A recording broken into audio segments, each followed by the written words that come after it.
성경 공부 이제 시작하기 전에 지난 질문지 하셨던 거 잠깐 말씀드리고 강의 시작하겠습니다. 먼저 질문지 하실 때 이름을 꼭 써주시기 부탁드립니다. 저희가 계속 체크하고 또 나눠드려야 되는데 이름을 안 써주시는 분들이 이제 조금씩 늘어가고 있습니다. 그래서 이름을 꼭 써주시고요.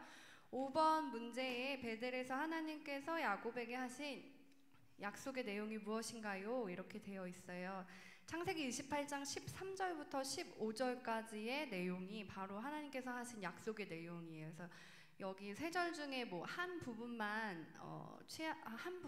쓰신 분들도 있고 해서 이 전체 내용이고, 여기에서 기억하실 것은 이 내용이 하나님께서 아브라함에게 하셨던 약속의 내용, 아브라함과 맺으셨던 언약의 내용과 같다라는 겁니다. 그래서 하나님께서 그 아브라함에게 하셨던 언약을 이제 야곱에게로 계승하시는, 그 야곱에게로 이어지는 그 장면이라는 거를 알아주시면 되겠고, 6번이 야곱은 외삼촌 라반의 집에서 총 몇 년을 일했나요? 라는 질문인데 여기서 좀 많이 헷갈리셨던 것 같아요. 그래서 14년이라고 쓰신 분들도 많이 있는데 정답은 총 20년입니다. 그래서 여기는 창세기 31장 41절을 보시면 그 연수가 나와 있어요. 그래서 두 딸을 위해 14년, 외삼촌의 양떼를 위해 6년 이렇게 일을 했다라고 구절이 나와 있습니다. 그래서 총 20년을 일했다라는 것을 알아주시면 되겠습니다. 우리 그러면 담임 목사님 모시고 TBC 성경 공부 강의 듣도록 하겠습니다.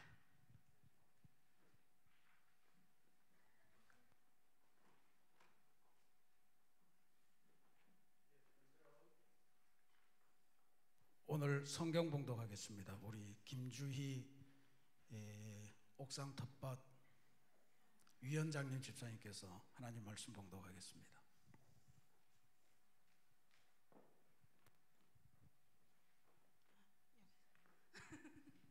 오늘 우리에게 주신 하나님의 말씀은 창세기 39장 1절부터 6절 말씀입니다.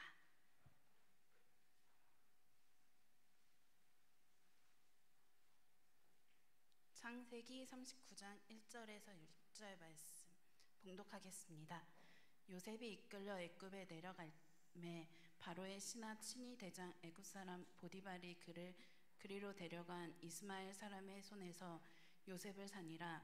여호와께서 요셉과 함께 하심으로 그가 형통한 자가 되어 그의 주인 애굽 사람의 집에 있으니 그의 주인이 여호와께서 그와 함께 하심을 보며 또 여호와께서 그의 범사에 형통하게 하심을 보았더라.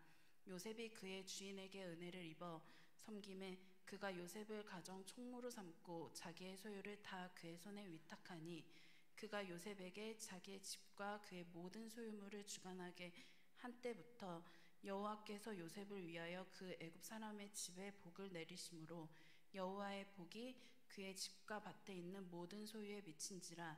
주인이 그의 소유를 다 요셉의 손에 위탁하고 자기가 먹는 음식 외에는 간섭하지 아니하였더라. 요셉은 용모가 빼어나고 아름다웠더라. 하나님의 말씀입니다. 네, 감사합니다. 네, 고맙습니다, 김주희 집사님. 자, 오늘 요셉 이야기를 하기 전에 긴급한 질문이 들어왔습니다. 이스마엘을 뭐라 그랬죠? 하나님의 시각에서 알고 싶다. 이스마엘이 누군지 아시죠? 누구죠? 아브라함의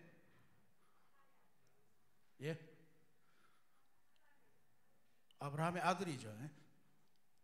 복잡하게 엄마를 물으시면 하갈을 이야기하시면 되겠고, 이게 참 어려운 이야기입니다. 우리가 성경을 연구할 때 이스마엘의 존재는 아주 단적으로 이야기를 하면 인간이 하나님의 약속을 믿지 못해서 인간적인 편법으로 약속을 이루려고 했던 것의 산물, 이렇게 이야기하잖아요. 그렇죠? 아들을 주겠다. 그런데 소식이 없으니 뭐라도 해야 되는 거 아닌가? 난 늙어가는데.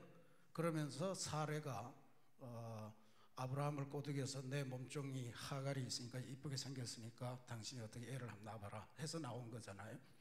네, 그래서 이제 그렇고, 실제로 역사적으로 보면 이스마엘, 그러니까 성경은 그렇게 이야기하지 않지만 마호멧 이야기를 보면 마호멧이 자기 족보를 쭉 쓸 때 이스마엘까지 올라가요. 그러니까 이슬람교도 이 모세 오경을 그대로 성경으로 인정한단 말이에요. 그러니까 이슬람교에서도 아브라함이 등장하고, 그래서 마호멧은 이슬람의 후손이다, 이렇게 이야기를 합니다. 이게 이제 성경과 옆에 종교를 종합해 보면 성경에서는 아브라함에게 초창기 두 아들, 아브라함이 25장 족보에 보면 아들이 8명인가 나와요. 네. 그 중에 초창기 2명 속에서 하나는 이슬람으로 갔고, 하나는 이삭으로 해서 약속의 조상으로 해서 유대인이 되었고, 이렇게 읽을 수 있어요. 읽을 수 있습니다. 네. 그래서 오늘날 세계에서 가장 강력한 두 종교가 대결하는 양상으로 기독교와 이슬람 이렇게 이야기를 하죠.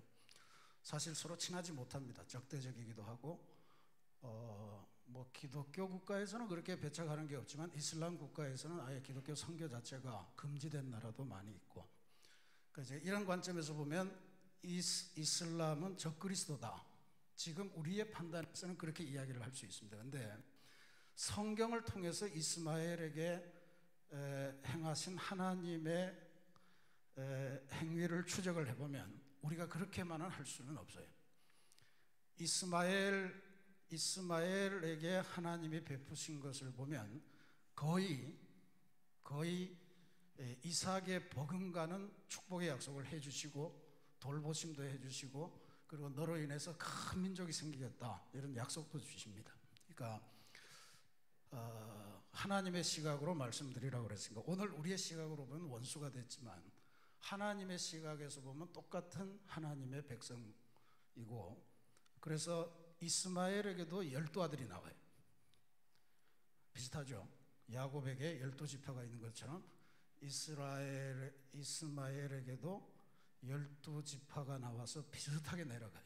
그리고 어쨌든 광야에 쫓겨났을 때 하나님께서 직접 찾아오셔서 거두어 주시고 은혜를 베푸시고 두려워하지 말아라, 내가 너와 함께 하겠다, 이런 말씀을 주시는 걸로 봐서 지금 우리의 지정학적인 혹은 정치적인 또 종교적인 입장에서 보면 이슬람하고 우리가 아주 극단적인 대결을 취하고 있지만, 하나님의 큰 역사에서 보면 먼 훗날에 우리가 알지 못하는 시기에 언젠가는 하나님이 다 하나님의 백성으로 회개시킬 것은 회개시키고 또 잘 해왔던 것은 유지시키셔서 하나님의 큰 하나된 아름다운 세상으로 만들어가는 하나님의 자손이다, 이렇게 이해를 하셔야 선교적으로도 맞을 거다, 그렇게 생각합니다.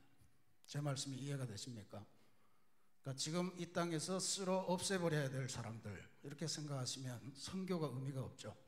지금 우리로서는 여러 가지 한계가 있고 어려움이 있지만 그이들도 하나님의 복을 받았고 하나님의 약속을 받아서 지금 민족을 이루었고 어쨌든 살아가는 중에 있는데, 우리는 그 중간에 위치해 있기 때문에 우리가 하나님의 역사를 다 살 수 없잖아요. 하나님의 관점에서 보면 언젠가는 하나님의 백성으로 하나님의 세계를 이룰 중요한 부분이다, 이렇게 믿으시면 되지 않겠나. 누가 질문하셨는지 모르지만 대답이 되시는지 모르겠습니다. 대답이 되시나요? 네. 자, 그럼 오늘 요셉 이야기 보겠습니다.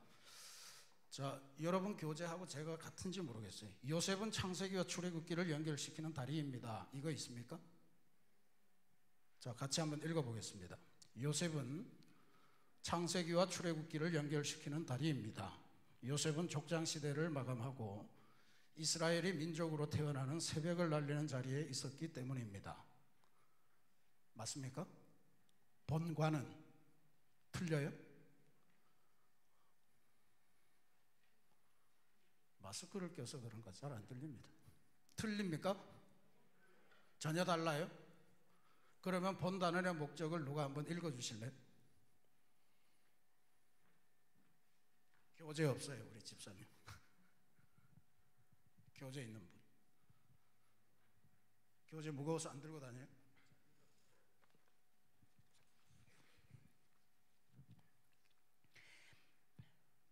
요셉은 창세기와 출애굽기를 연결시키는 날이이다.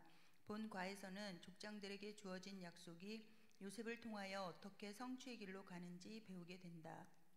하나님의 구원사의 과정에 요셉은 어떠한 역할을 하는가? 요셉은 자기 가족은 물론 후에 민족 전체를 구원하는 선구자가 된다. 요셉의 삶과 인격은 어떠한가? 이러한 구원사 가운데서 하나님이 사용하신 방법은 무엇인가? 그리고 오시니 예수의 표상으로서의 요셉의 모습은 어떠한가? 고맙습니다. 자, 그 요셉은 중요한 거는 창세기하고 출애굽기하고 사이에 있고, 창세기라고 하는 건 사실은 원역사, 역사적인 관점으로서는 원역사라고 부릅니다. 이건 역사적인 기록에 의존하기보다는 구전 혹은 기록 이외의 것으로 우리가 받아들이는 역사를 원래 할 때 그러니까 이 원자라는 건 원시할 때 원자예요. 그러니까 기록으로서의 역사는 아니지만 하여튼 존재했던 역사. 그 다음에 실제로 역사 기록으로 존재하는 역사는 출애굽부터입니다. 그래서 성경에서 가장 먼저 쓰인 성경도 창세기가 아니고 출애굽기예요. 그러니까 이스라엘 백성이 하나님을 처음 고백하게 된 역사는 출애굽 때부터입니다. 출애굽 때 우리를 노예에서부터 해방시켜 주신 그 하나님, 이게 우리 민족의 하나님이에요. 그때부터 시작해서 나중에 바벨론 포로를 가보니까 그때 우리 할아버지가 들려줬던 아브라함 이야기, 이삭 이야기, 야곱 이야기, 이런 것들을 새롭게 고백하면서 정리를 해내고 한 것이 창세기가 되었다. 성경의 편집사로 보면 그렇습니다. 그래서 이제 요셉이 원역사에서 역사로 넘어가는 중간 부분에 있는 중요한 역할을 차지한다. 당연하죠. 왜냐하면 출애굽의 역사는 이집트에서 있었던 거고, 요셉이 살았던 요셉이 이제 그 가나안에 살다가 애굽으로 이주한 동기가 됐잖아요. 그러니까 그런 매개의 역할을 했다 하는 걸 기억하시고요. 그 다음에 요셉의 삶은 평신도들에게 대단히 중요합니다. 여러분들의 자녀들에게 제발 요셉과 같은 인생이 되게 해달라고 기도를 하시고 그렇게 되기를 바라는 게 좋을 것 같아요. 왜냐하면 요셉은 성직자나 예언자나 선지자나 제사장이 아니고 아주 치열하게 온몸으로 역사의 한복판을 꿰뚫고 나갔던 하나님을 잘 믿는 평신도였기 때문에 그래요. 그래서 다니엘도 좀 그런 경향이 있지만 요셉이나 다니엘 같은 이런 분들이 우리가 성경 공부를 하면서 우리 자녀들의 롤 모델이 되도록 그렇게 여러분들이 기도하시고, 젊은이들도 요셉의 일생을 잘 보시기를 바랍니다. 그 다음에 이 문제 하기 전에 요셉의 이야기 한복판에 시작분의 38장에 창세기 38장에 유다와 다말의 이야기가 나옵니다. 이거는 생뚱맞아요. 뜬금없어요. 그리고 성경에 뭐 굳이 이런 이야기까지 넣을 필요가 있나 할 정도로 맥락에도 안 맞고 윤리적으로도 문제 있어 보이고 그래요. 유다가 누굽니까?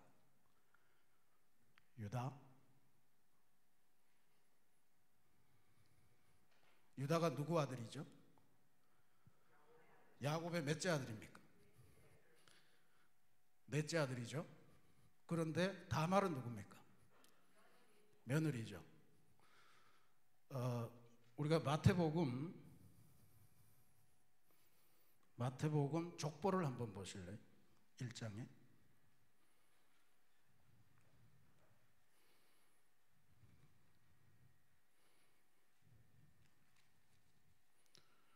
마태복음 1장 족보가 우리를 시험에 들게 하는 게 많죠. 자, 3절 시작. 유다는 다말에게서 베레스와 세라를 낳고 베레스는 헤스른을 낳고 헤스른은 람을 낳고. 예, 됐습니다. 유다가 누구하고 해서 아기를 낳았다는 이야기예요. 며느리하고 사이에서 아기를 낳고 그거를 예수님의 족보라고 자랑스럽게 여기 지금 딱 갖다 넣었어요. 이걸 어떻게 해석해야 될지는 모르겠어요. 근데 이 사실이 굉장히 중요하다는 것처럼 창세기에 다시 증거로 역사 기록을 남겨놨어요. 어떤 일이 있었나. 그래서 이 이야기는 우리가 뭐 상세하게 볼 시간은 없습니다만 성경이 진짜로 위대하다, 성경이 참 이상한 책이다 할 정도로 대단히 중요한 메시지를 우리에게 준다고 봅니다. 우리가 세상 살아가면서 설마 며느리하고 결혼을 하게 되는 그런 일은 없을 거예요. 여러분들도 사위하고 결혼하게 되는 그런 일도 없을 거라고 봐요. 그 정도 되면 막 가자는 거 아니에요? 막장이잖아요. 근데 그런 막장조차도 성경은 이용해서 메시아의 족보를 만들었다고요. 그러니까 여러분들 실망하지 마시고 웬만큼 좌절하고 웬만큼 범죄하고 이 자식을 때려 죽여 말이야 할 정도가 되더라도 포기하지 마시기 바랍니다. 메시아의 족보를 구성하는 사람이 될지도 몰라요. 그러니까 그런 생각을 가지시고 유다와 다말의 이야기 뭐 있다고가 성경에 들어있어. 그래서 시험 들지 마시고 이게 우리가 막판 인생까지 갔을 때도 하나님이 붙들고 놓지 않으시는구나. 유다가 어떤 사람입니까? 네 번째 아들로 태어나서 장자의 권을 받은 사람이에요. 그죠? 나중에 축복할 때 나오겠지만, 그래서 그런 하나님이 택하신 것에 대해서 쉽게 포기하지 않으시는 그 역사. 또 예수님의 족보에 여자가 4명 나오는데 전부 다 이상한 분들이에요.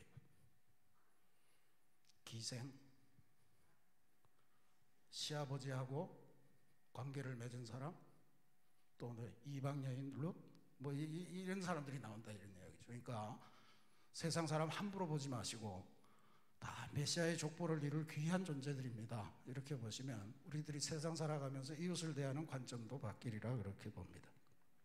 자, 거기까지 하시고 요셉의 이야기는 3가지 큰 에피소드로 구성을 할 겁니다. 여러분들이 다 잘 아시니까 첫 번째는 요셉의 출생과 성장 혹은 순례, 그러니까 애굽까지 어떻게 이르렀는가 하는 과정을 보시고요. 두 번째는 구원을 위한 선구자로서의 어떻게 쓰임받았나. 세 번째는 악을 선으로 바꾸시는 하나님의 역사. 이 3가지 이야기를 보겠습니다. 요셉 이야기는 진짜로 우리가 주일학교 다니면서 그 다음에 제가 청년 목회를 하면서도 이 요셉의 스토리를 가지고 뮤지컬도 많이 했고 성극도 성탄절마다 성극할 때마다 거의 요셉 이야기를 했어요. 근데 요셉 이야기가 재밌잖아요. 반전도 많고 지금 이 세상에서 우리가 경험할 수 있는 유혹 이런 것도 다 있어요.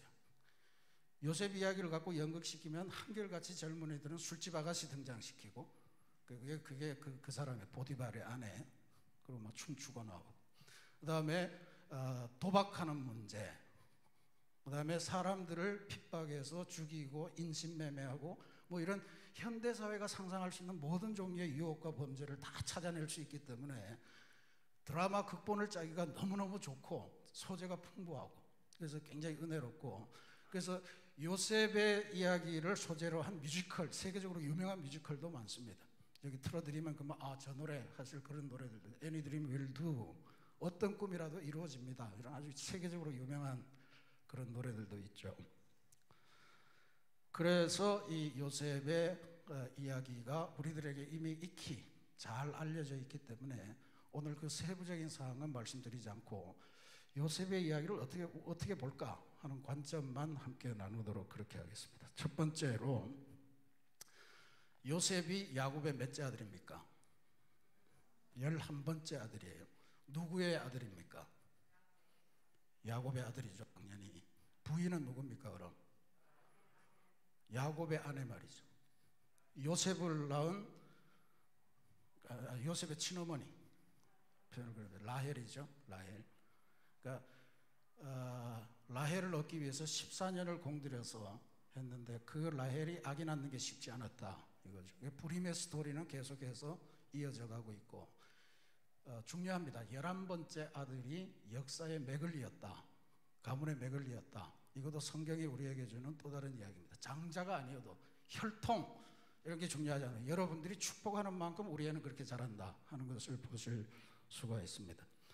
요셉이라고 하는 11번째 아들인데 야곱이 요셉을 낳고 얼마나 기가 막히기도 하고 그랬냐 하면 이름을 요셉이라고 지었다는 거죠. 이 요셉이라는 이름의 뜻이 뭐냐? 덤이다 이거예요. 덤은 뭡니까? 끼워는 아니고 1+1 이런 건가요? 더해 주셨다라고 하는 거죠. 아마 아주 좋게 표현하면 하나님이 은혜를 내게 더해 주셔서 10아들이 있는데도 11번째 아들을 주셨다는 의미도 되겠고, 이거는 정말 하나님이 내게 있는 것에서 약간 플러스해서 주신 거다. 11번째 아들이니까 이스라엘의 문화적인 관습으로 보면 아주 미미한 존재입니다. 없어도 그만이고 죽어도 그만인 존재.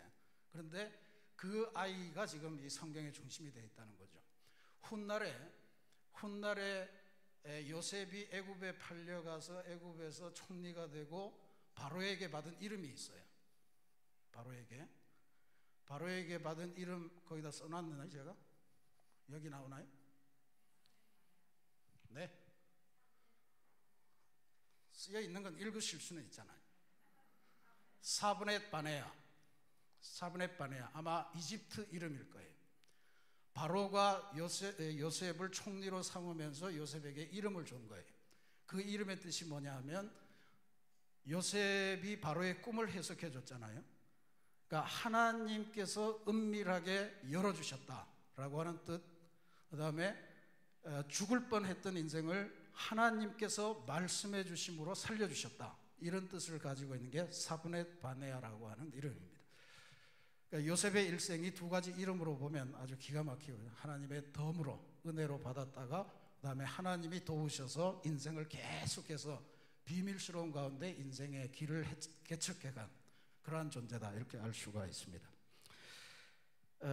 그리고 요셉의 이야기에 등장하는 것은 11번째 아들이 나머지를 다 제치고 그 가문의 주인공으로, 가문을 잇는 맥으로 등장하기까지 얼마나 우여곡절이 많았겠습니까? 그래서 이것이 이제 그 성경에도 보면 야곱이 요셉을 너무 늙은 나이에 얻어서 요셉을 굉장히 총애했다는 거죠. 그러니까 이 부모들의 자식 편애, 이건 이미 우리가 야곱 부부에게서 이미 발견했던 거죠.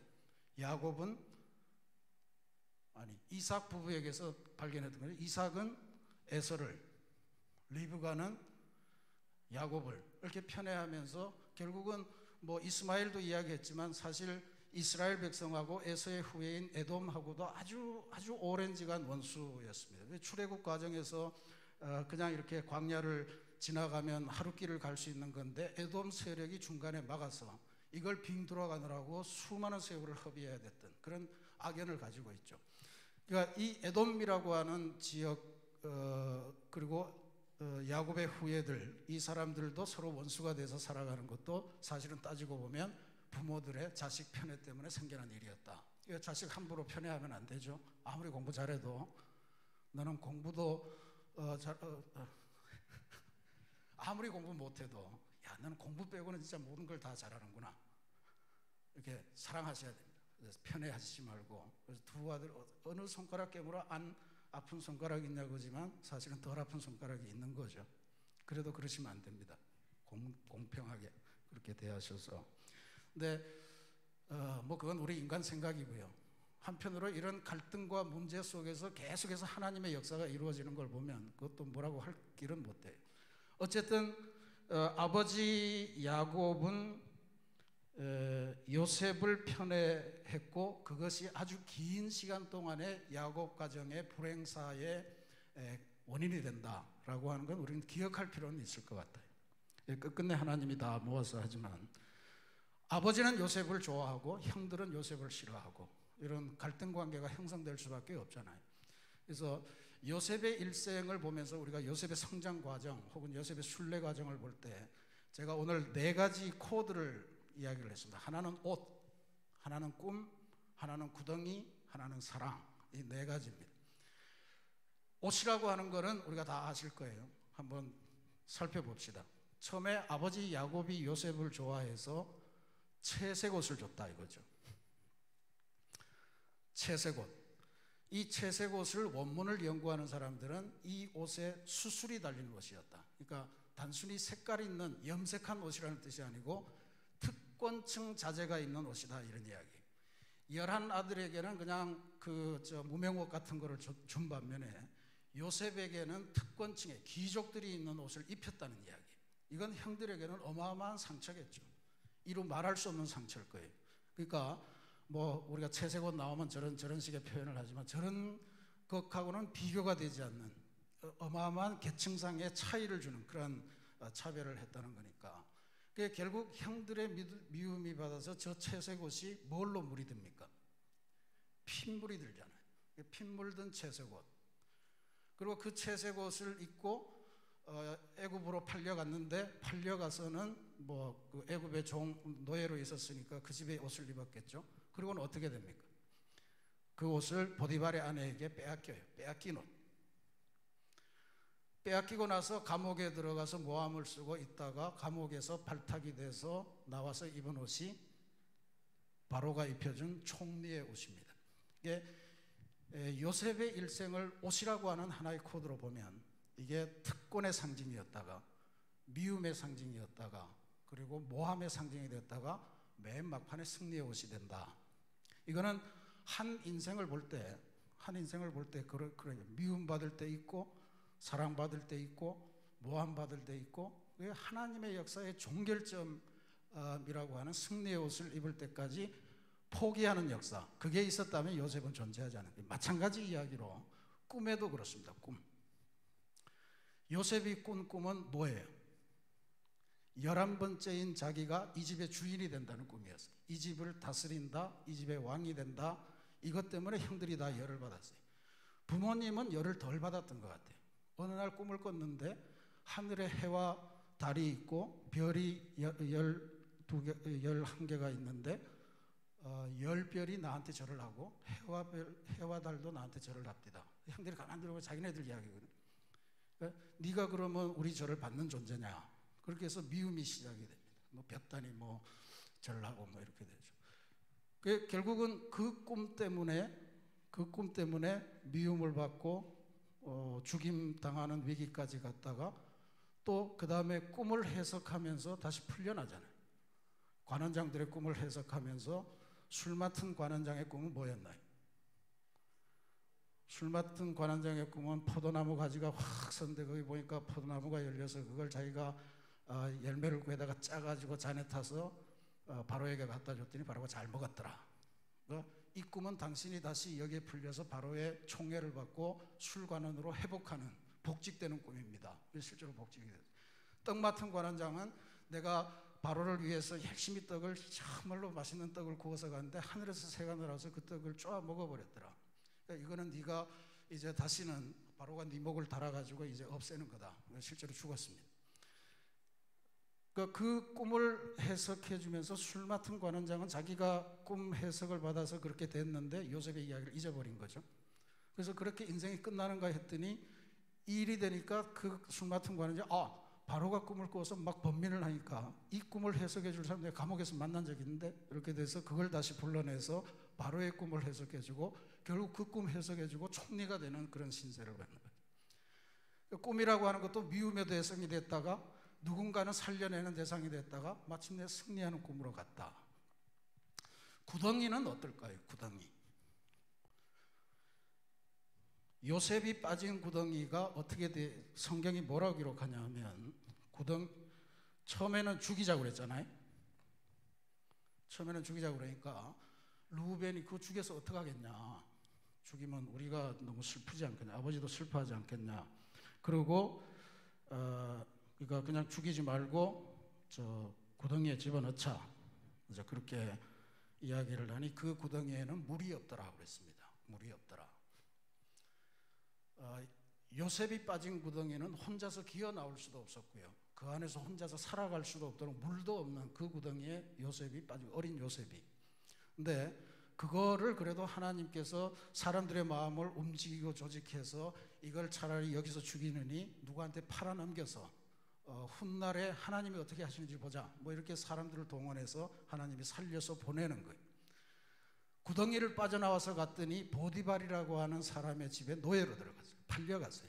거기도 또 구덩이였어요. 다행스럽게 보디발이 요셉을 잘 봤기 때문에 보디발의 음식 외에는 무엇 하나 요셉이 관장하지 않으면 안 되는 정도로 그렇게 만들어줬습니다. 근데 거기서 잘 지내는가 싶었는데 또다시 모함을 받아서, 그 아내의 모함을 받아서 감옥이라고 하는 구덩이로 들어갑니다. 인생이 이 객지에 와서 끝나는구나 싶었는데 그 구덩이를 벗어나서 이번엔 제법 큰 구덩이로 나가는 게 그게 애굽의 궁궐이었어요. 그러니까 구덩이의 역사도 죽음으로 자기 혼자서는 헤쳐나올 수 없는 것을 도우심으로 결국은 애굽의 궁궐을 차지하는 그 역사를 이루었다. 사랑은 어떤가? 사랑은 아버지의 사랑, 모든 형들의 미움을 받게 만든 그 아버지의 편애, 다소 왜곡된 사랑이죠. 그런데 그 사랑을 받고 자라갔는데 보디발 아내라고 하는 아주 돌출적인 변수가 나타나서 요셉을 사랑합니다. 이건 해서는 안 될 사랑이고 이루어질 수 없는 사랑인 셈이죠. 사랑해서는 안 될 사람을, 그거는 그쪽 사람이에요. 보디발 아내, 사랑해서는 안 될 사람을 사랑하는 죄이라서. 그러니까 결국 사랑의 미움으로 변해서 감옥에 쳐넣어버리잖아요. 쳐넣어버리고 나서는 관원장들의 사랑을 받게 되고 간수장에서, 감옥에서 간수장의 사랑을 받는다. 이거 보통 일은 아닌 것 같아요. 그 다음에 결국은 벗어나서 애굽에 가서 애굽의 왕 바로의 사랑을 받으면서 요셉의 일생이 꽃을 피우는 이런 걸로 나타납니다. 그러니까 처음에 시작했던 출발점과 마지막에 나오는 결론이 어떻게 이렇게 맞을 수 있을까 싶을 정도로 반전의 반전의 반전의 반전, 그것도 예상하지 못한 것으로 계속해서 이루어지는 이 반전을 볼 때 요셉의 일생을 보면서 인생이 뭔가, 인생이 도대체 뭔가라고 하는 걸 아주 깊게 생각하지 않을 수가 없는, 그게 우리가 요셉의 일생에서 보는 거예요.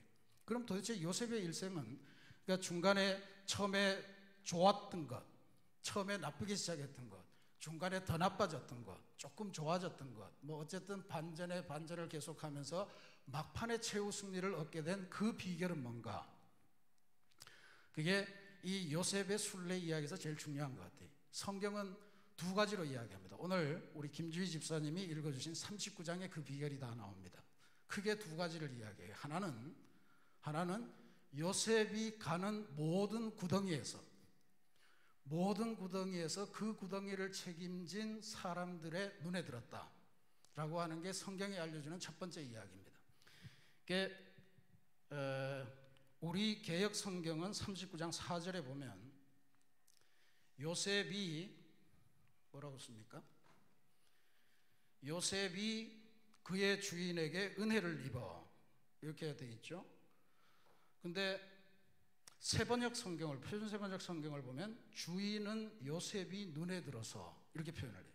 주인은 요셉이 눈에, 책임자의 눈에 드는 인생을 살아갔던 게 요셉의 특기였던 것 같아요. 그러니까 감옥에 갔더니 간수장의 눈에 들었다는 거예요. 술 관원장, 떡 관원장, 관원장들, 지금은 부정부패해서 그 감옥에 들어왔지만 고위 관직들이잖아요. 그 사람들 눈에 들어서 요셉이 살아갔던 거예요. 그러니까 저는 이게 요셉 일생에서 대단히 중요하다고 봅니다. 특별히 오늘 우리 대한민국 이 세대 간의 갈등을 심각하게 겪고 있는 이 시대에 요즘 우리 젊은이들이 어른들하고 대화하기가 쉽지, 가정에서도 부모들하고도 대화하기 쉽지 않아요. 들어가면 저 왔습니다 그러고 자기 방으로 싹 들어간단 말이죠. 대화가 끊어져요. 그래서 제가 예전에 있던 교회에 어떤 장로님이 계신데 이화여자대학에서 대학원장 하시고 하던 교수님이, 그분의 외동딸이 있는데 정말로 사랑했던 외동딸인데 어느 날부터 대화를 못하는 거예요. 그래서 그 장로님이 저한테, 목사님은 따님하고 대화를 잘 하십니까? 글쎄요, 잘 하는 것처럼 보였기 때문에 저한테 물었을 거예요. 어떻게 하십니까? 글쎄요. 그로부터 고민을 털어놓는데 무서워 못 살겠대요. 딸 대하기가 너무 무섭대요. 내가 그래서 그 아이에게 상처를 줬나, 무슨 상처를 줬나 아무리 생각해도 별 것도 없는데 어느 순간부터 이렇게 대화하기가 무섭다. 이 이야기는 뒤집어 놓고 보면 상대적으로 아버지는 이 아이를 위해서 모든 걸 다 해줄 준비를 해갖고 있잖아요. 근데 세대 차이 혹은 뭔지 모를 상처, 이런 것 때문에 그 대화의 끈을 끊어버리는 거예요. 젊은 세대들 입장에서. 그래서 제가 젊은 세대들에게 꼰대의 소리일지는 모르지만 요셉의 이야기를 빌어서 이 말씀을 드리고 싶어요. 여러분들이 가는 단체, 속해 있는 공동체에서 책임자의 눈에 드는 그러한 삶의 처세를 배우시기를 바랍니다.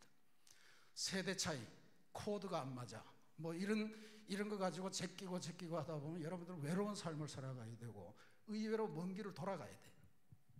근데 책임자의 눈에 들면 아부하라는 이야기 아닙니다.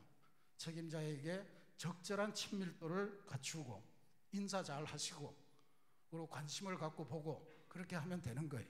그렇게 하면 되는 거예요. 관계를 끊으시면 안 됩니다. 저 꼰대하고는 말도 섞기가 싫어. 이렇게 되면 어려워져요. 그러니까 요셉의 승리의 인생 성공의 첫째 비결은 책임자의 눈에 들었다. 책임자의 은혜를 받았다라고 하는 게 대단히 소중합니다. Why not? 왜 안 해요 그걸? 다 이런 사람들에게 지금 주기 위해서 막 준비를 다 하고 있는데 이 사랑스러운 것들 조금만 가까이 다가오면 내가 다 길도 열어줄 텐데 이러고 준비해 있는데 코드가 안 맞아요. 세대가 안 맞아요. 말이 틀려요. 그러고 안 간다면 그럼 누가 손해겠어요? 두 번째로 요셉의 성공이 요셉이 성공에 이를 수 있었던 비결은 이게 핵심적인 이유입니다. 사실 이게 되면 앞에 책임자의 눈에 드는 것도 쉽게 돼요. 그건 하나님이 요셉과 매 순간 함께 하셨다.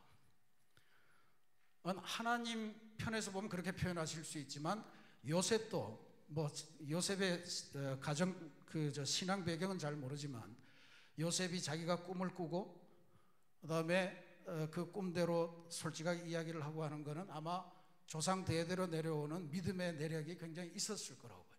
오늘날도 꿈 이야기하는 사람들을 여러분 그냥 헛되이 보시면 안 됩니다. 그게 전부 다 부모들이 황당한 이야기하는 거 듣고 그게 밤에 꿈으로 나타나는 거거든요. 그러니까 요셉은 어려서부터 하나님의 존재를 알고 있었던 것 같고 자기의 삶이 요셉의 이야기를 쭉 읽어보면 아까 반전 많잖아요. 채색 옷이 피 묻은 옷 되고 피 묻은 옷이 뭐 또 뺏긴 옷이 되고 뺏긴 옷이 총리 옷이 되는 속안에 사건은 많았지만 요셉이 그거에 대해서 저항하고 불평하고 원망하고 이런 게 전혀 나오지를 않아요. 그냥 요셉은 순순히 따라갔던 것 같아요. 아니면 기도하면서 준비를 했거나 알 수는 없죠. 그러니까 요셉에게 있어서 중요했던 것은 하나님이 나와 함께 하신다라고 하는 이 믿음이 있었고 성경은 39장은 특히 이 말씀을 거듭합니다. 2절 말씀에 여호와께서 요셉과 함께 하심으로 그가 형통한 자가 되어 그의 주인 애굽 사람의 집에 있으니 여호와가 요셉과 함께 하심으로 이렇게 되죠. 그 다음에 또 보세요. 그의 주인은 또 어떻게 되냐면 그의 주인이 여호와께서 그와 함께 하심을 보며 또 여호와께서 그의 본사에 형통하게 하심을 보았더라. 계속해서 여호와께서 함께 또 간수장 이야기 나오는 데 가면 21절에 가면 여호와께서 요셉과 함께 하시고 그에게 인자를 더하사 간수장의 은혜를 있게 하시매. 그러니까 요셉이 가는 구덩이마다 그 책임자들에게 은혜를 받았던 이유는 여호와께서 함께 하셔서 그 간수장이 눈을 뜨고 아 요셉에게 하나님이 함께 하니까 얘 인생은 뭔가 다르네. 얘 삶이 굉장히 어려운 상황에 와 있는데 형통하네. 이런 거를 발견하고 하나님이라는 존재를 알게 됐다 이런 이야기죠. 그러니까 당연히 이쁘게 볼 수밖에 없는 거 아니겠어요? 거기다가 총명해요. 남들이 모르는 꿈도 해석해주고. 그러니까 이게 뭐 사랑하지 않을 수가 없는 거예요. 그러니까 하나님이 함께 하시는 젊은이, 하나님께서 함께 하시는 우리들의 자녀들, 그 자녀들이 승리하고 성공하고 최후 승리를 얻게 될 줄로 믿습니다. 여러분 그렇게 기르셔야 됩니다. 하나님이 함께 하신단다. 구덩이에 빠지고 채색 옷이 피 묻은 옷이 되고 빼앗긴 옷이 되더라도 하나님이 함께 하신단다. 이거를 기억하고 이걸 믿는 게 신앙입니다. 그래서 이거를 갖고 있으면 요셉 같은 성공이 여러분의 자녀들의 것이 될 줄로 믿습니다.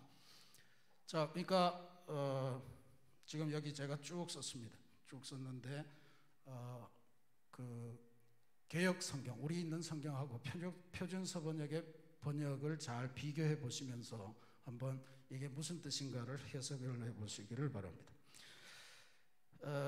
이렇게 요셉의 성장 과정과 순례 이야기들을 보았습니다. 두 번째는 구원을 위한 선구자입니다. 이 구원을 위한 선구자. 그래서 이제 요셉이 애굽으로 팔려가서 이제 바로의 꿈을 해석해주고 7년 대풍년과 7년 대흉년을 예고해줘서 7년 동안 그걸 다 준비해서 주변 나라들이 전부 다 흉년으로 고통당할 때 이제 전 세계를 구원하는 세계를 경영하는 총리가 됐다 이런 이야기죠. 근데 그 세계를 경영하는 총리가 되는 과정이 하나님이 인도하심이겠죠. 하나님이 인도하심이고 지금 팔려와서 지금까지 여기 왔던 요셉이 이전에 자기를 팔아넘긴 그 가족과 어떻게 재회하는가. 그걸 통해서 아브라함에게 주셨던 약속 야곱에게 주셨던 약속, 이 약속이 어떻게 성취되는가 하는 것을 지금 창세기가 종결짓고 있는 과정이 우리가 그 다음에 보는 내용입니다.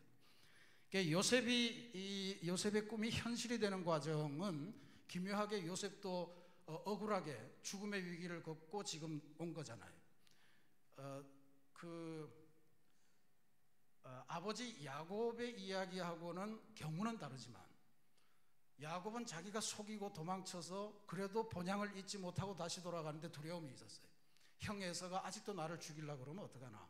그래서 그 과정을 통해서 야곱이 실제로 하나님과의 대면을 하고 그걸 통해서 완전히 자기의 환도표, 중요한 생산 능력이 끊어지면서 자기가 이스라엘이라고 하는 정체성을 회복했던 이 과정인데, 요셉도 아마 마찬가지였을 거라고 해요. 물론 지금 요셉은 천하 제일국의 재상이 되었고 이제 그 아버지의 식솔들을 다시 뭉쳐서 새 역사를 시작해야 될 마당인데, 요셉의 마음이 무엇이었을까? 이거 궁금했어요. 이거. 그래서 제가 여기 원래 원고에는 써봤습니다. 요셉이 만약에 이걸 복수를 한다고 생각했으면 어떤 시나리오가 있었을까? 실제로 언뜻 요셉의 이야기를 보면 형들을 위협으로 몰고 가는 요셉의 장난 비슷한 계략들이 나타나죠. 스파이로 몰고, 너네들 스파이지, 곡식을 훔치러 온 스파이 아니야? 스파이는 죽어야 돼. 그리고 막 3일 동안 감옥에 집어넣고 또 빼내가지고는 너네 집에 누구 남아있는 개 하나 데리고 오지 않으면 진짜로 스파이로 여길 테니까 한 놈만 여기나고 가서 동생 데리고 와, 뭐 이렇게 이제 협박하고 아버지도 위협하고 뭐 이런 온갖 일을 합니다. 그러니까 이 안에서 굳이 상상을 해본다면 이게 하나님의 뜻이라고 그래서 용서해야지, 화해해야지 하지만 그 내면 속에 있는 어떤 복수심, 이게 내가 어떻게 여기까지 왔는데 내가 죽을 뻔했고 억울하게 감옥살이도 했고 이런 여러 가지 과정을 다 만들어준 이놈들을 도대체 어떻게 해? 이런 마음이 왜 없었을까 하는 생각을 해봤다, 이런 이야기죠. 근데 그러고 나서도 가만 보면 요셉이라고 하는 존재가 이제 하나님의 구원을 위해서 미리 보냈다. 그게 이제 막판에 나오죠. 45장 5절에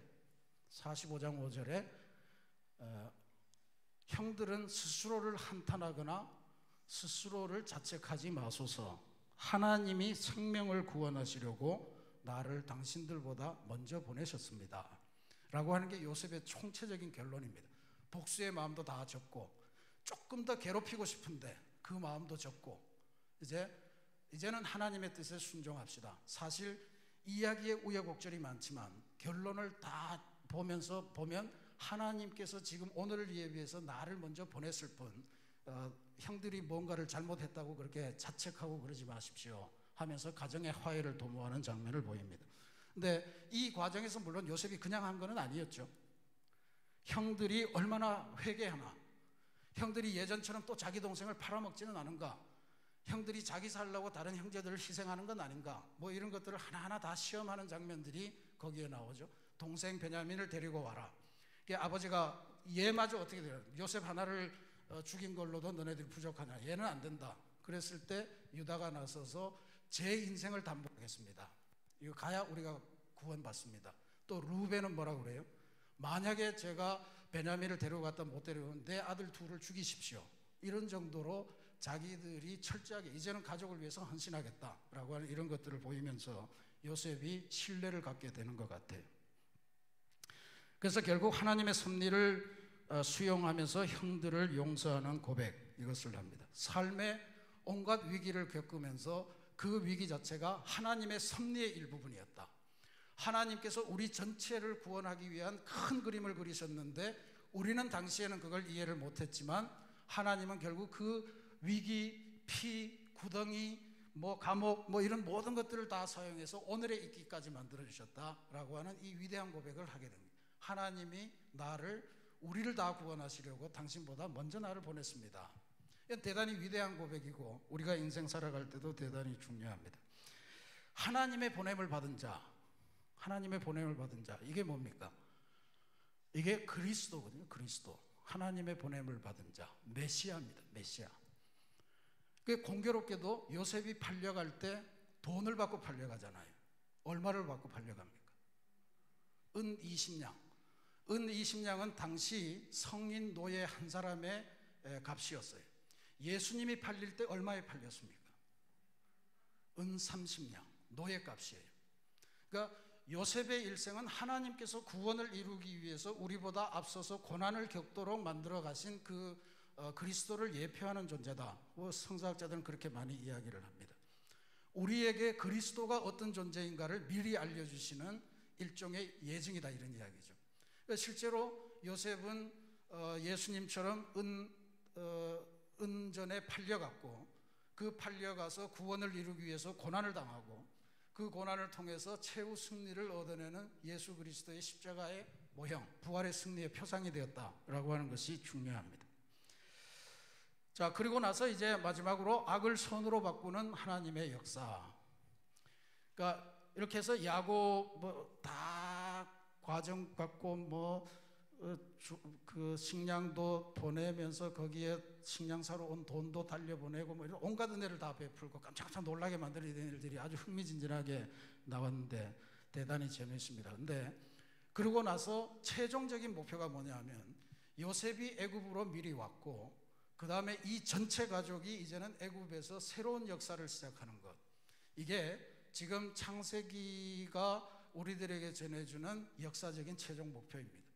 그러니까 하나님께서 아브라함을 불러서 하란에서 떠나서 가나안에서 새 역사를 시작했던 것, 그 다음에 바단 아람으로 야곱을 보냈다가 다시 브엘세바로 불러서 야곱의 12아들의 삶을 시작했던 것, 그 다음에 이번엔 다시 요셉을 미리 애굽으로 보내고, 이제는 이 야곱의 전체 식솔 몇 명이요?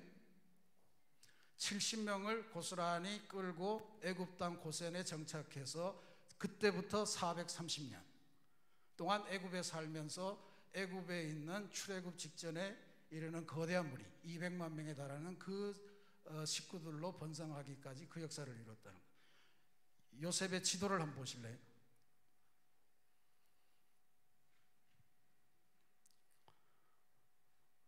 요셉의 지도가 어마어마합니다.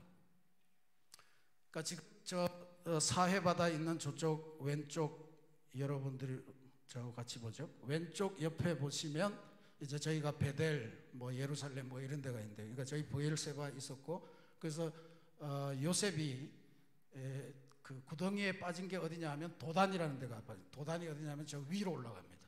위로 올라가서 도단이 구덩이에서 빠졌다가 거기서 애굽 낙타상인들한테, 애굽에 가는 낙타상인들한테 잡혀서 저 지중해 옆으로 해서 애굽까지 오는 거죠. 그렇게 되고 야곱의 가족들은 브엘세바 저쪽 그 사해바다 옆쪽에 있다가 바로 밑으로 해서 고센 땅으로 들어가서 이때부터 요셉을 중심으로 해서 애굽 생활이 실제로 시작되는 그런 거죠. 그러니까 이거는 아브라함에게 주셨던 내가 큰 민족을 이루겠고 하는 민족이 비로소 이때 와서 성립이 되기 시작합니다. 그 다음에 야곱에게 주셨던 더 이상 너를 야곱이라고 부르지 말고 이스라엘이라, 세상의 욕망을 붙드는 존재가 아니고 하나님을 붙들어서 겨루려고 했던 존재다, 이스라엘로 변화되는 그 역사가 또 여기서 시작이 됩니다. 그리고 실제로 요셉은 출애굽 사건을 예비하는 그러한 선구자로 그렇게 되죠. 야곱이 이런 모든 과정을 다 겪고 나서 12아들을 딱 놓고 축복하는 장면이 나옵니다. 이게 클라이막스죠. 하이라이트입니다. 이제 우리들은 지금까지 하나님께서 우리의 선조 아브라함을 통해서 주셨던 그 땅을 벗어나서 새로운 땅에 와서 새 역사를 진출하는데 너희들 자녀들 전부 다 각자가 지금까지 행했던 바를 기초로 해서 축복을 해준다. 그래서 여기서 중요한 사건이 생기는 게 이전에 디나 강간 사건 때 주민들을 학살함으로써 이웃 주민에게 엄청나게 고통을 끼쳤던 루벤, 시몬, 레위, 이 사람들은 다 1, 2, 3등이 탈락이 되죠. 그리고 네 번째 아들인 유다가 실질적인 장자의 권한을 회복합니다. 이 유다가 중요한 것이 장자가 아니었는데 그냥 유다라고 하는 이름의 한 지파였는데 결국은 나머지 11지파가 다 사라지는데 유다 지파만 살아남은 거예요. 그래서 오늘도 이스라엘 백성들을 유대인 부르는 게 유다 때문에 그렇다는 이야기죠. 그러니까 네 번째 아들이 메시아 계보의 주를 이뤘고 예수님의 조상이 되었다. 하는 게 중요하고요. 그 다음에 역시 요셉의 두 아들 므낫세와 에브라임을 축복할 때도 므낫세가 장자이고 에브라임이 차자인데 당연히 오른손으로 장자인 므낫세를 해야 되는데 둘을 이렇게 하도록 애들을 데려다 놨다 이거죠. 근데 야곱이 의도적으로 오른손을 왼손으로 가서 에브라임의 머리에 안수를 했다. 이거는 하나님의 역사가 계속해서 인간의 상식, 인간의 혈통이 아니고 하나님의 선택과 하나님의 방식과 하나님의 순종하는 그 역사로 이루어간다라고 하는 것을 보여주는 그러한 창세기의 면면이 흐르는 전통이다. 그래서 불임, 인간의 불가능에 하나님이 가능으로 변화시킨다. 두 번째, 하나님의 약속은 장자, 혈통이 아니고 장자가 아닌 아들, 하나님의 역사를 따라서 움직인다. 그리고 약속이 지연되지만 언젠가는 이루어진다. 제가 홍콩에 가 있을 때, 선교사로 가 있을 때요, 1997년에 홍콩이 영국으로부터 중국으로 이양이 되더라고요. 그게 가만 보니까 150년 전에 한 약속이에요. 150년 전에. 세상에 약속이라는 게 한 10년 정도 하면 괜찮은 건데 150년 된 약속이 있네. 또 그걸 지키네. 그래서 그걸 보면서 진짜로 충격을 받았어요. 어떻게 150년 동안 사람 다 죽었고 약속을 했던 사람은 죽었고 서류만 남아있는데 그걸 어떻게 지킬까? 성경의 약속은 그런 거라고 봅니다. 우리 자녀들을 기를 때도, 우리 젊은이 여러분도 인생을 살아갈 때도 100년 되는 약속, 뭐 결혼을 통상 100년 가약 이런 건 상징적이 되고 결혼해서 100년을 못 살아요. 이제는 살게 될래나요? 요즘 제가 결혼 60주년 맞이하신 분들은 많이 봤는데 결혼 100주년? 아직은 우리에게 있습니다. 근데 100년 가약이라고 그러잖아요. 여러분의 일생도 하나님이 여러분에게 주신 약속, 그게 10년, 20년 단위가 아니란 이야기예요. 100년, 200년, 여러분의 자녀, 손주, 그 넘을 따서 여러분의 전체 가문을 통해서 이루시는 하나님의 약속이 있다. 이걸 기억하셔야 됩니다. 요셉, 아브라함을 통해서 주신 요셉의 약속도 사실 요셉이 애굽에 가서 자리를 잡은 것, 이거는 불과 몇백 년 뒤죠. 몇백 년 뒤고 이 사람들이 실제로 큰 민족을 이루어서 애굽 땅에서 하나의 덩어리로 가기까지는 요셉이 이주하고 430년이 지난 다음이었다. 이런 하나님의 긴 역사의 호흡을 생각하고 인생을 파닥파닥하면서 살면 곤란할 것 같아요. 하나님의 긴 약속이 있고 나를 보시는 그 은근한 눈이 있고 이런 걸 믿으시고 여러분들이 요셉처럼 수많은 인생의 피 묻은 옷, 뺏긴 옷, 구덩이, 또 온갖 그 난리 속에서도 하나님의 약속이 면면이 이어지고 있다, 이루어져 가고 있다라고 하는 약속에 대한 신뢰를 가지시고 지금 여러분에게 닥쳐있는 어려움들을 잘 이겨내시고 요셉 같은 훌륭한 믿음의 사람이 되어서 민족의 새 역사를 열어가시고 여러분의 가문을 새롭게 하시고 부흥시키시는 그러한 복이 넘치시기를 주님의 이름으로 기도드리겠습니다. 자, 같이 기도하시기 전에 다음 주에는 출애굽부터입니다. 이제부터는 진짜로 역사가 남아있는 자료들을 대하는 거예요. 그러니까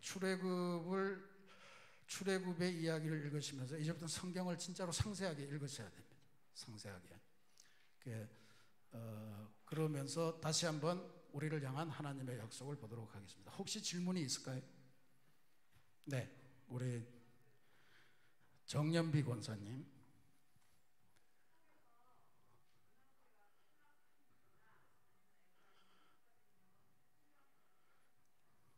찾을 수 없습니다. 다만 하나님 마음이라고밖에 볼 수가 없는 거고요. 그러니까 그래서 애석합니다. 여러분 장자 여러분들이 이게 장자기 때문에 탈락됐다 이렇게 생각하실 필요도 없어요.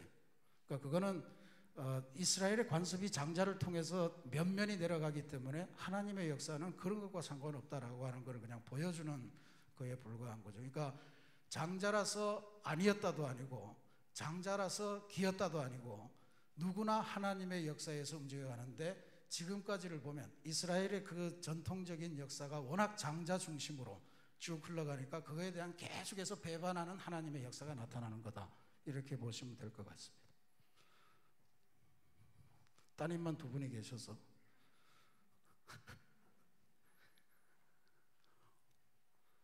네, 네.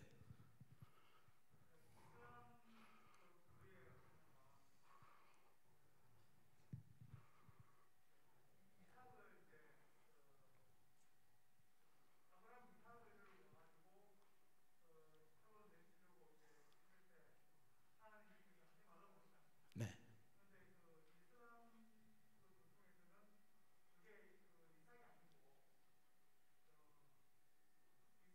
이스마엘을 데리고 갔다. 몰라요. 그쪽에서 성경을 어떻게 바꾸었는지 알 수 없으나 예, 그래서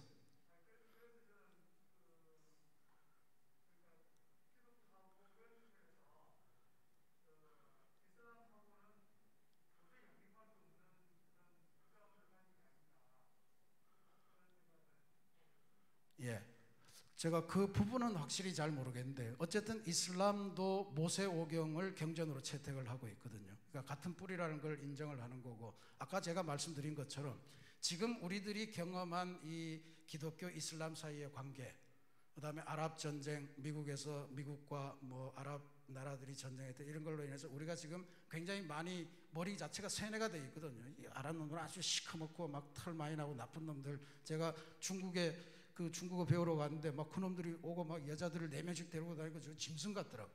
같이 축구하는데 무서워요. 근데 그랬던 편견들이 제 안에 아직도 있었던 걸 발견해. 근데 똑같이 생긴 놈인데 이스라엘 사람들을 보면 괜히 천사 같고 뭐 이런 마음을 갖더라고요. 그러니까 그거는 지금 우리가 이 역사 단계에서 이 세계사의 흐름 속에서 갖고 있는 일종의 인식의 한계라고 봐요. 인식의 한계. 그러니까 하나님이 전체 구원의 역사를 통틀어서 보면 뭐 예를 들어서 한 500년 정도라고 본다면 지금 우리가 싸우기 시작한 것은 1919년 파리 강화회의 그 이후로부터 이제 싸우고 이 미국, 이스라엘, 그 다음에 아랍 뭐 이 계통이 계속 이제 싸우는 이 불과 100년밖에 되지 않은 역사거든요. 그러니까 전체적으로 보면 하나님이 어떻게 이 인류를 통합하고 구원으로 이끄실 건가 하는 것을 발견하게 되지 않겠나. 그래서 하나님의 시각으로 아까 이스마엘을 보라고 그랬는데 하나님의 시각으로 진짜 보면 좋겠어요. 지금 우리가 갖고 있는 것을 하나님의 시각이라 이렇게 보지 말고 하나님의 거대한 것이 있을 거다 하면서 우리의 한계를 인정하면서 그래도 어차피 하나님이 창조하신 족속이면 또 특별히 하나님에게 배반했던 하나님에게 적대했던 그런 민족은 구약에서 뭐 멸절당하기도 했지만 그래도 아직 살아있는 거면 하나님의 구원 섭리가 우리가 알지 못하는 방법으로 임하시지 않겠는가 이런 것들을 생각하면서 그래서 계속 선교적인 관점을 가져야 됩니다. 적대하는 관점보다 선교적인 관점을 가지고 어떻게 하면 설득이 될까, 어떻게 하면 회개할 수 있을까, 어떻게 하면 변화될 수 있을까 이걸 하는 게 저는 좋다고 봅니다. 네, 정현경 집사님.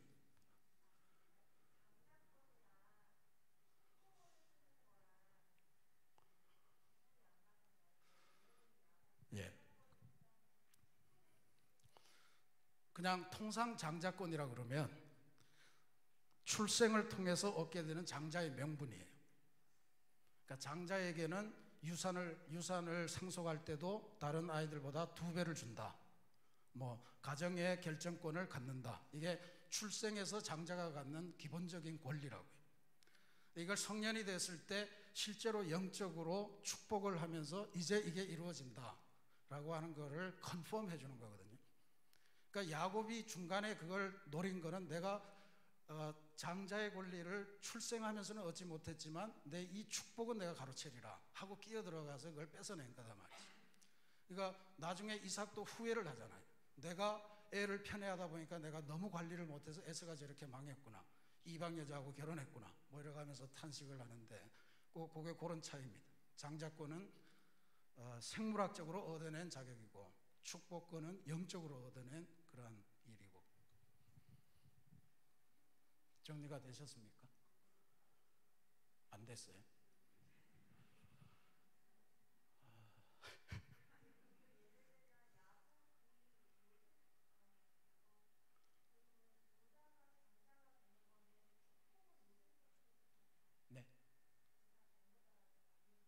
큰 소리로 좀 해주실래요?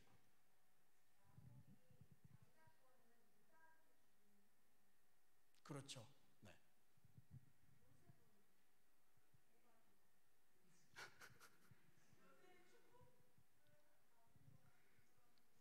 그러니까 그 야곱의 12아들 중에 생물학적으로 장자는 루벤이었어요.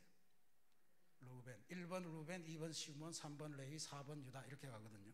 근데 디나라고 야곱이 이제 돌아와서 브니엘 지나고 나서 어디지 거기 숫곳이라고 하는 아주 동물 키우기 좋은 곳에 정착하고 나서 거기서 이제 베델로 가겠다는 약속을 자기가 그 베델 그 체험할 때 약속을 해준 게 있는데 그걸 안 가고 거기가 여러 가지로 풍요하니까 거기 머물러 살다가 그 이웃에 세겜이라고 하는 추장이 디나를 겁탈을 했단 말이죠.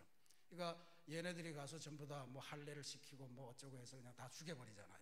그러니까 야곱이 그거가 너네들 어떻게 이럴 수가 있느냐, 우리를 도와주는 이웃을 그렇게 하면 안 된다. 그걸 생각하고 있다. 지금 마지막 축복할 때 너희들은 옛날에 그런 일이 있어서 안 된다.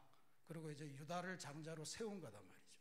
그러니까 그거는 유다를 통해서 그 가문의 맥이 이어나간다는 것을 의미했고요. 요셉의 경우에는 좀 다릅니다. 요셉은 그런 중간에 저 링크로서의 역할을 했지만 장자의 명분이 요셉을 통해서 간 게 아니에요. 지금 요셉을 축복했다, 요셉의 두 아들을 축복했다라고 하는 건 요셉으로 이루어지는 가문의 두 아들 중에 에브라임이 장자의 축복을 갖고 갔다 이런 이야기입니다. 분리된 이야기.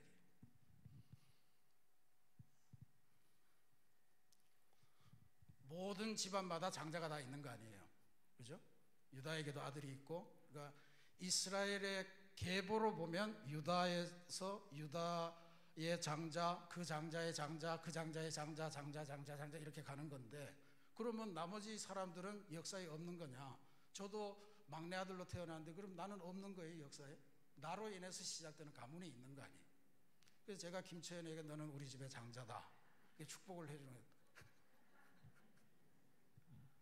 그러니까 에브라임과 므낫세는 그 이야기를 반개에서 새로운 가문이 시작되는 것을 말하는 거고요. 요셉이 그런다고 예수님의 족보에 올라 있지 않아요. 그냥 유다가 올라 있는 거죠. 그 이야기를 하는 겁니다. 자, 더 졸립죠?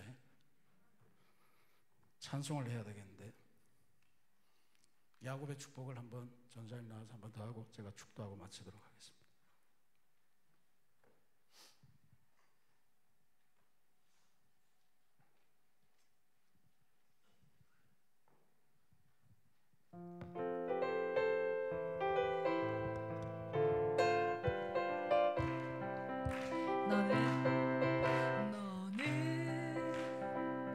담장 너머로 뻗은 나무 가지에 푸른 열매처럼 같이 노래해 주셔야죠. 어디 가세요? 집사님, 기자님. 하나님의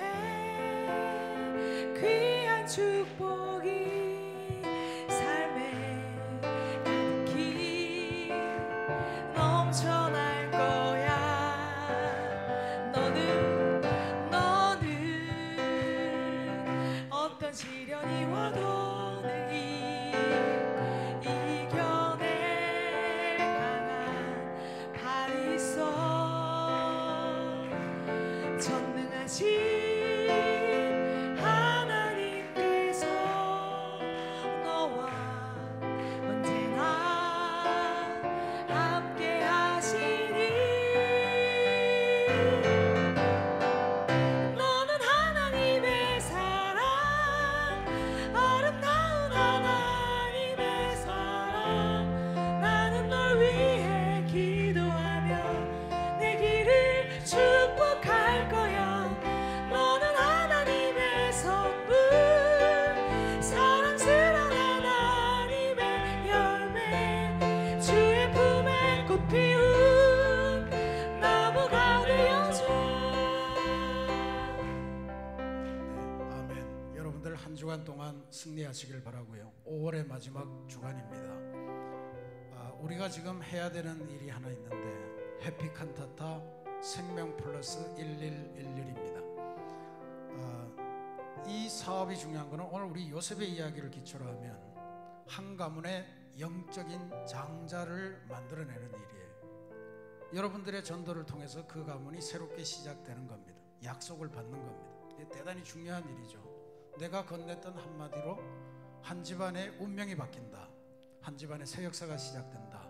이거를 기억하시고 우리 새신 교우들의 2020년 생명 플러스 112를 통해서 수많은 새로운 믿음의 가문이 나오기를 기도드리겠습니다. 우리 속장님들한테 전달을 받으셨는지 모르겠는데 10명의 영적인 장자를 만들어내면 성지순례를 하나님이 보내주신다. 그러니까 여러분들 성지순례도 열심히 가시고, 그러니까 어려워하실 거 없어요. 한 가문을 전도하시면 4명이 되는 거예요. 2집을 전도하면 8명 되고, 그 둘을 더 플러스 신혼부부를 하시면 성지순례가 여러분의 손에서 들어요. 우리 목회실은 목회실 전체가 다 가기로 했어요. 성지순례를 내년에. 뭐 교회 돈을 갖고 어떻게 가냐 그런 소리 하지 마십시오. 약속은 약속이고 약속은 이루어지는 거다 그랬습니다. 자, 여러분들 다시 한번 기도하실 때마다 내 주변에 누가 있는가? 저분은 새롭게 하나님과 더불어 하나님의 약속과 더불어 새 가문으로 새 인생으로 갔으면 좋겠다라고 하는 그런 이름들이 여러분의 기도 속에 많이 등장하시기를 기도드리겠습니다. 자, 같이 기도하겠습니다. 사랑과 은혜가 풍성하신 하나님, 오늘 하나님의 구원 역사를 열어간 요셉이라는 인물을 저희들이 함께 보았습니다. 꿈 많았던 요셉, 그 요셉의 삶을 보면서 우리들이 그냥 하나님이 택하신 특별한 아이의 경험이라고만 보지 않도록 도와주옵소서. 평범했던 아이가 하나님을 알고 하나님의 약속을 믿고 상황이 어떻게 반전되든지 상관없이 하나님이 나와 함께 하심으로 내가 이 길의 끝에서 하나님의 승리를 맛보리라. 그렇게 살아갔던 한 위대한 평신도의 삶을 본 것으로 그렇게 여기고, 오늘 우리도 그와 같은 삶을 살아가도록 요셉의 삶을 통해 새로운 배움이 있도록 인도하여 주옵소서. 아버지 하나님, 우리들의 생물학적인 환경으로는 우리는 유대인도 아니고 이방 나라에서 아주 짧은 역사 동안 하나님의 말씀을 들었는데 이 짧은 역사 속에서 무슨 선한 것이 나올까? 우리 마음속에 좌절하지 않도록 도와주시고, 하나님의 역사는 그러한 것을 따지는 것이 아니고 장자의 축복만을 따지는 것도 아니고 불임의 불가능성을 갇혀 있는 것도 아니고, 그리고 지연되긴 하지만 하나님의 약속은 언제나 이루어진다라고 하는 믿음을 가지고 전진하도록 주님 도와주시고, 내 때에 이어서 하나님의 놀라운 역사가 우리 가문에 이루어지고 내 자녀들을 통해 위대한 요셉의 역사가 이루어지는 것을 꿈꾸는 귀한 은혜가 모든 우리 TBC 참가자들에게 넘쳐 흐르도록 하시고, 특별히 이 자리에 참여한 우리 사랑하는 젊은이들, 요셉의 그 믿음을 배워서 이 사회를 넉넉하게 이기는 영적인 비결을 깨닫는 귀한 은총도 있도록 인도하여 주옵소서. 이제는 우리 주님 예수 그리스도의 놀라우신 은혜와 하나님의 크신 사랑하심과 성령님의 이끄시고 인도하심이 요셉의 파란만장한 삶을 보며 하나님이 함께 하심으로 세상 속에서 책임자의 눈에도 들었고 모든 역경과 굴레를 반전시켜 최후 승리를 얻어냈던 요셉의 삶이 우리 삶이 되기를 간절히 바라며 그와 같은 삶을 살기로 다시 한번 마음속에 꿈꾸며 삶의 향으로 가는 우리 새신교회 TBC 참여자들 위해 특별히 오늘 1000번째 예물을 드리며 주님 앞에 간절한 마음으로 기도하는 모든 예물 봉헌자들 위해 이제로부터 영원토록 함께 하옵기를 간절히 축원하옵나이다. 아멘.